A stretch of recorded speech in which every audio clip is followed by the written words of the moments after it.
this is what this software flaw gets us. It gets us people who will watch for hours a day with effortless and tear-stained compassion the saga of the little girl who fell down the well, but who will blithely turn the channel when they're hearing about a genocide that is raging and hundreds of thousands have already died. Sam, right? listen, guys. This is something we have to correct for this. I'm not talking about person. No, but you're misunderstanding me to great effect here.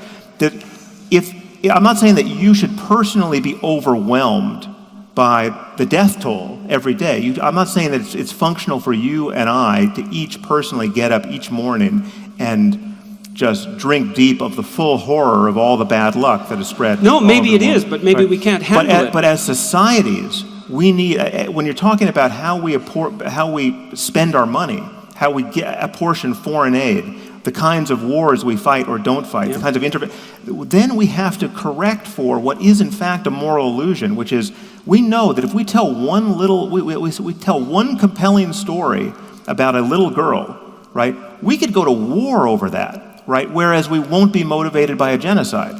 That's the kind of thing that moves whole societies now. And if you add to it the bogus religious sanctities, if we burned a Quran on this stage tonight, the rest of our lives would be spent in hiding, right? Because of how motivated people would be to address that pseudo problem. Right?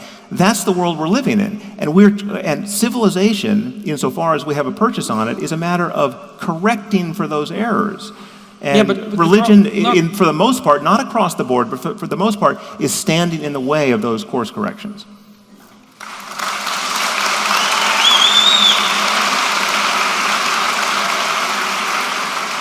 Well, okay, there is a tremendous amount to unpack in that. I mean, and like in some sense a surprising amount. It's like, well, we're wired to feel intense empathy for individuals who are close to us, and we can be told stories in a manner that makes that system manifest itself. And everyone and their dog thinks that that's a wonderful thing, and we call that empathy, right? And empathy has a narrow domain of utility, as it turns out, because maybe if you were all who you should be, you'd be weeping constantly for the catastrophic fate of sentient beings on the earth, but you can't handle it, you know what I mean? It's that you can barely handle your own suffering, and maybe you can handle a bit of the suffering of your family, and more power to you if you could rectify that, and if you were better human beings, maybe you could expand that outwards. But the fact that our empathy doesn't scale up to the level of genocide with the same intensity that we treat instances of individual suffering isn't an indication that we're irrational. It's just an indication that we're limited. Well, that's not true. I think this is an indication of exactly the problem of our evolved structures not matching the present. Because the point is... Well, they do match because we take care of our families. No, but they don't match because if you encountered the starving girl, that's some sort of it's a crude measure of suffering in your local environment. Were you in the past? Now that you can encounter this girl on the television, it's not clear what it should mean to you. Right. Right? You can't calibrate it might mean get your act together. Right. And so the point is, your indifference to a genocide, which is an abstraction, right, is altered should you see pictures of the bodies, for example. You shouldn't actually feel differently about the genocide in the abstract case versus the case that you're looking at the bodies. And the fact that we have access to photorealistic representations of these things... But it's worse than that. This is why it's actually irrational, because I can show you the case where you care at level 10 about the little girl named Leela, and you care at level 8 about the little girl named Leela and her brother named Janti, right? And you care at level 4 if I've added a few more kids, but the little girl named Leela, who you ostensibly care about, is there in each one of these, right? So it is irrational. Yeah, but the resources are diminished as a consequence of the multiplication of the suffering. You have $10 to give away every month to help struggling humanity, and you tell me you'll give 10 to Leela this month, and then I catch you in another moment, and I say, well, you know, it's Leela and her brother, so it's like if you only can give 10, I understand, but it's the problem is actually worse than I suspected. And you say, well, actually, I'm just going to give 8. Right? It's not coherent with how much you cared about Leela in the first place. We do know quite well that the heuristics that we use to orient ourselves in the world can be placed into frameworks where they produce contradictory outcomes. But that doesn't mean that the heuristics themselves are deeply flawed. It's a problem with the work of people like Kahneman and Tversky.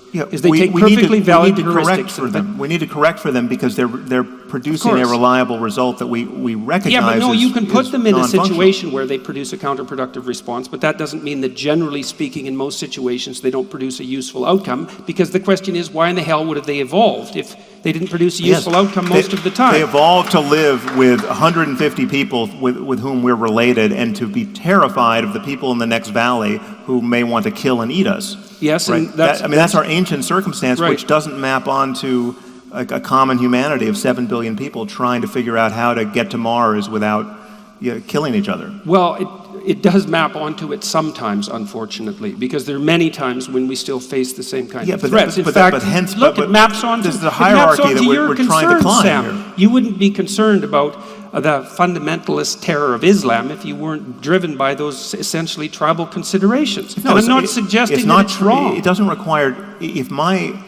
a mere identification with humanity, it can ground not wanting to be murdered by people who are identified with a subset of humanity, right? Like, I don't need to be part of a smaller tribe to care that people will murder me over burning a Quran, right? It's clearly counterproductive that we live in a society where some objects are held with such totemic attachment for irrational reasons by many, many millions of people, where that you should be sympathetic with this. Our free speech is actually canceled on this point, right? I mean, yes. We literally can't produce cartoons. Look, there are scholarly works about the cartoon crisis that don't show the cartoons. We have no argument whatsoever between us about the lack of utility of certain You don't have to be identified presuppositions. as a Christian or a Jew to push back against that. You just have to be a human being that sees the dysfunction of a smaller kind of provincialism.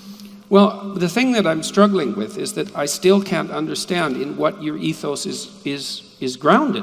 Because you claim like a transcendental rationalism, but you won't identify the structures that produce it. It's a black box. And when I try to push you on the absolute nature of your ethical claim, which is that the bad life is worse than the good life, and that we should, in fact, universally work towards the good life, it doesn't seem to me that you'll accept the proposition that that's a universal claim. No, it is. Well, should is irrelevant here. It's just the fact that there is the possibility of moving in this space. If you move in the wrong direction, if you move far enough, you'll like it less and less. Well, why is should irrelevant?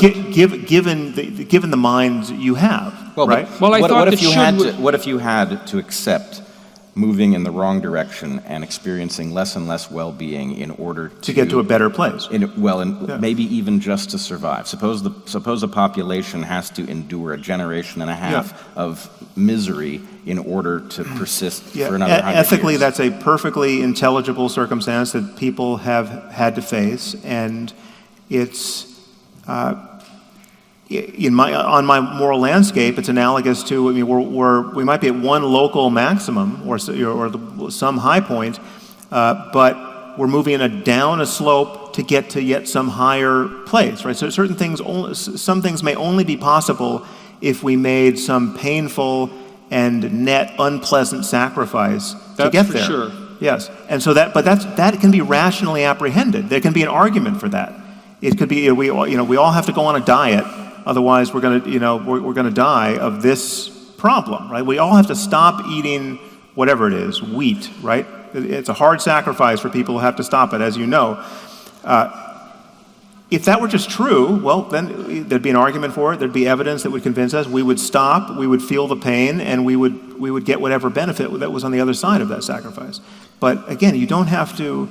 It's the utility. Again, to bring it back to stories, which is, as you know, not my emphasis, but it is yours.